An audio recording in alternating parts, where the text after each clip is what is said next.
염치, 예의, 체면, 품격을 상실한 대한민국. 며칠 전 젤렌스키 대통령의 국회 연설 이후에 기자들도 꽤나 부끄러웠던 모양입니다. 오늘 아침에 보면 중앙일보의 현장 외면하는 정치의 종말이라는 그런 내용하에 젤렌스키 연설 무시한 여야 의원, 여당은 직후 검수완박 법안 채택, 현장 떠난 정치는 국민 심판받아, 요렇게 했습니다. 자, 그러면서 그 내용에 보면 젤렌스키가 연설을 했는데 한국은 50명 참가했다. 이제 공식적으로 60에서 50명으로 줄어들었고, 다른 나라의 화상 연설에는 빈자리가 없었고, 세계 정치인들은 그의 용기에 기립 박수를 치며 지원 방안을 모색했다. 한국은 자유민주주의 체제를 통해 전쟁의 잿더미에서 세계 10위의 경제 강국으로 성장했다. 6.25 때는 한국을 지키려고 미국인 등 세계인이 참전했다. 그런데 한국의 정치인이 연설 현장을 외면했다.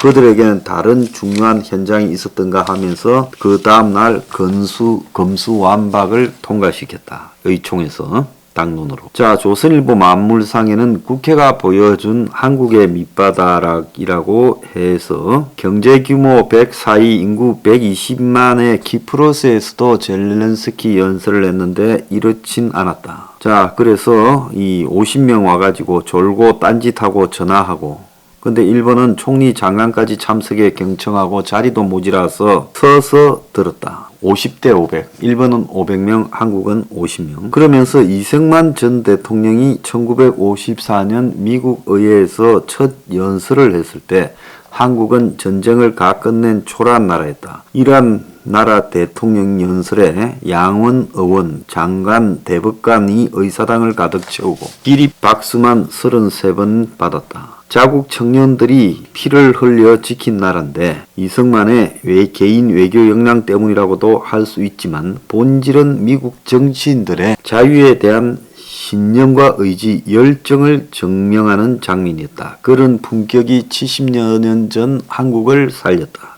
며칠 전 한 외교관에서 젤렌스키의 한국 연설 장면이 서울 외교가의 화제라는 이야기를 들었다. 클 만큼 커진 나라가 손실이 두려워서 러시아 눈치를 살피는 모습, 자유세계 연대와 희생으로 기사회생한 나라가 막상 도울 때가 닥치자 몸을 사리는 모습에 혀를 찬다. 입장을 바꿔 생각하면 6.25 참전국 외교관 눈에 한국의 저런 모습이 얼마나 저열하게 보였을까 싶다. 부끄럽고 할 말이 없다. 한국 정치인들이 요즘 자주 입에 올리는 단어가 선진국이다. 외형만 보면 틀리는 말이 아니다. 경제규모 10위, 수출 7위, 군사력 6위, 세계적인 한류 문화 등 어디 보나 빠지지 않는다. G20 구성원이고 G7의 업적으로 초청을 받는다. 글로벌 초인류 기업도 많다. 그러나 선진국은 외형만으로 되지 않는다. 삼성이 세계 최고고 현대차가 혼다에 앞서고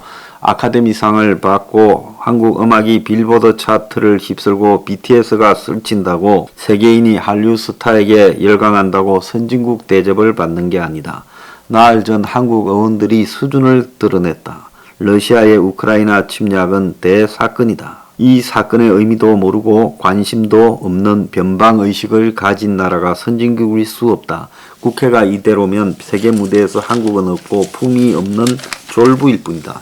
자, 제가 평소하던 이야기 조선일보 선우정 논설위원이 그대로 썼습니다.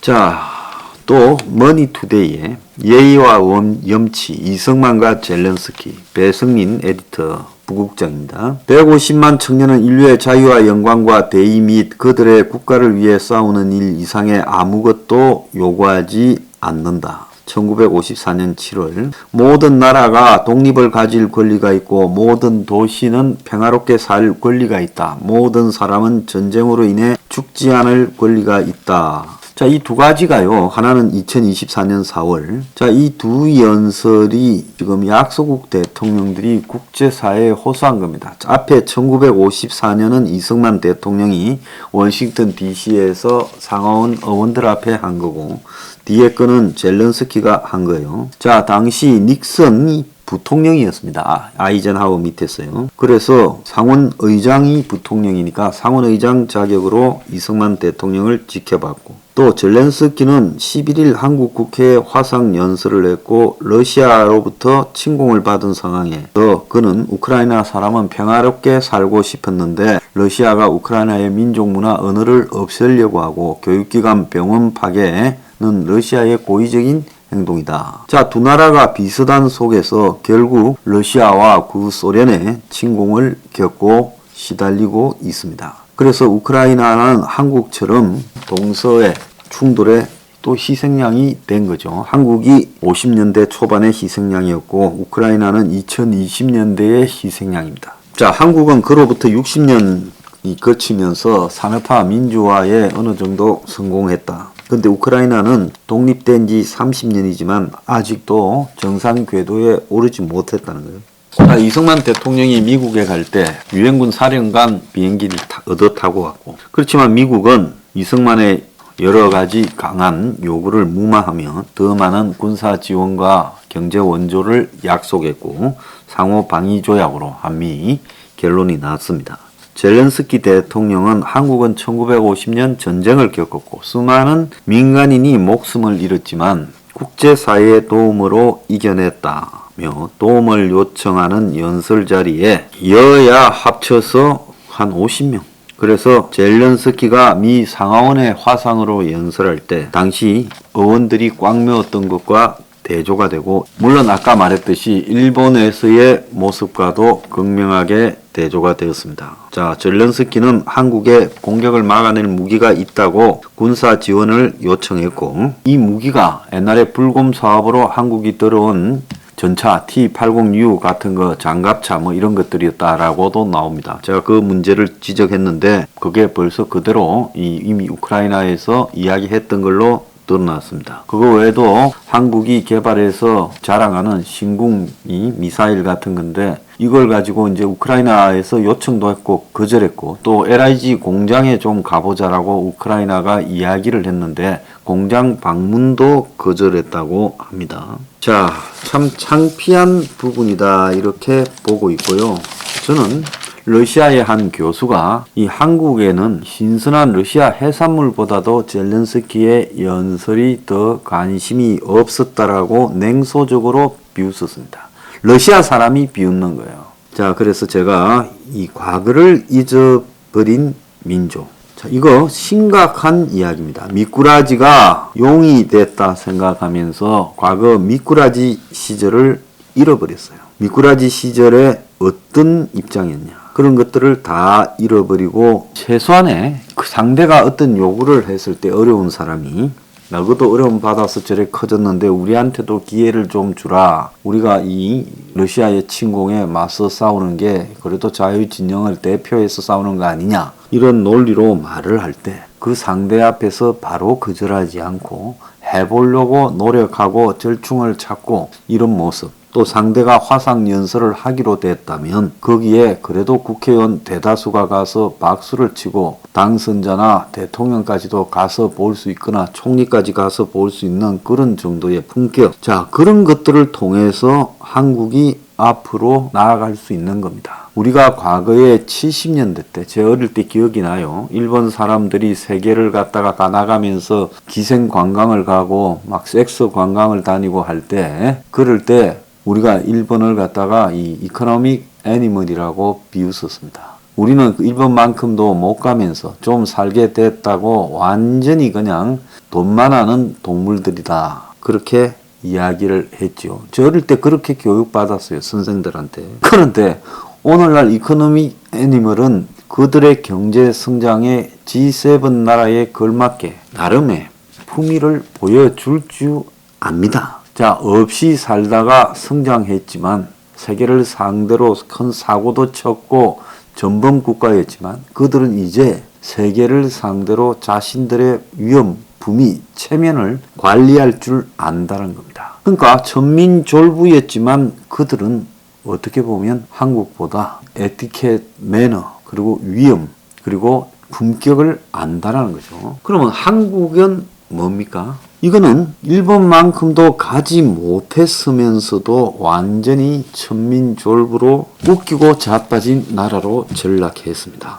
도와주고 못 도와주고를 떠나 이런 자세는 한국이 중국의 아류 국가에 가깝다. 즉 중국의 변방에서 중국하고 비슷한 나라다. 중국이 오늘날 세계에서 질타받는 가장 큰 원인은 중국 사람들은 아무리 잘 살게 되어도 이 품위를 알까라는 부분입니다. 중국의 졸부들이 유럽에 가서 벌이는 행동 등을 보면서 세계는 아주 해를 내둘렀습니다. 자, 그런데 졸부 나라 한국은 어떻습니까? 똑같지 않습니까? 우리가 중국 욕할 것도 없다고 생각이 듭니다. 한국은 오랑캐의 특징을 갖췄어요. 제가 어젯밤에도 적었는데 오랑캐의 특징이 뭡니까? 대의나 명분, 원칙이 없다라는 거죠. 그러니 편을 자주 바꾸고 또 오줌을 못 가려 악취를 풍긴다. 기본적으로 예의 범절이 없다. 정의는 개나 주라 하고 이리저리 전쟁판에도 돈벌이에 열중한다. 그래서 우리는 오래 묵은 숙성된 오랑캐가 맞다. 외놈 요가지만 우리는 그들은 오랑캐에서 벗어났다는 걸 모른다. 참 쪽팔린다. 이렇게 했습니다. 제가요, 우리는 스스로 창피한 줄을 알아야 우리가 다시 태어나는 계기가 될 거라고 보고 있습니다.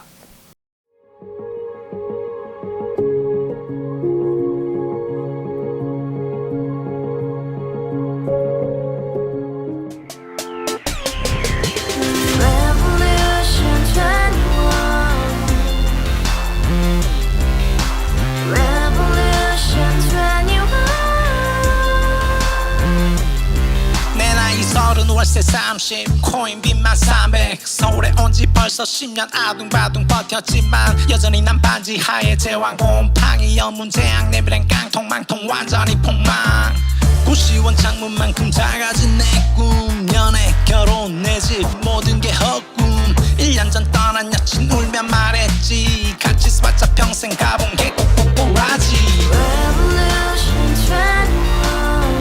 가바후스 700 나도 소유주 가바후스 700 나의 소주 택시기사 우라부지 마트 캐셔 울어무니 우리 집안 다 털어봤자 후줄 그래 개선민 내 미래 거기서 팍 끝난 거지 팍 더 이상 노력 따윈 괴물이 스펙 찾아서 말리 비오는 날 알바 잘려 맨날 학원 날 개쳐 발려 밤비 내리는 양화대교 홀로 걷고 있을 때 현수막에 아로 새겨진 평당 700짜리 아파트 다같이 소리 질러 혁명 21 가바후스 700 나도 소유주 가바후스 700 나의 소주 Together in the house, brand new day, and your dream had just begun. Revolution 21, only open happiness. 너의 곁에 내가 영원히 함께. 지금까지 정치인들 입만 열면 찝찝찝 개소리 멍멍멍 쳤다 하면 뻥 잘난 부모만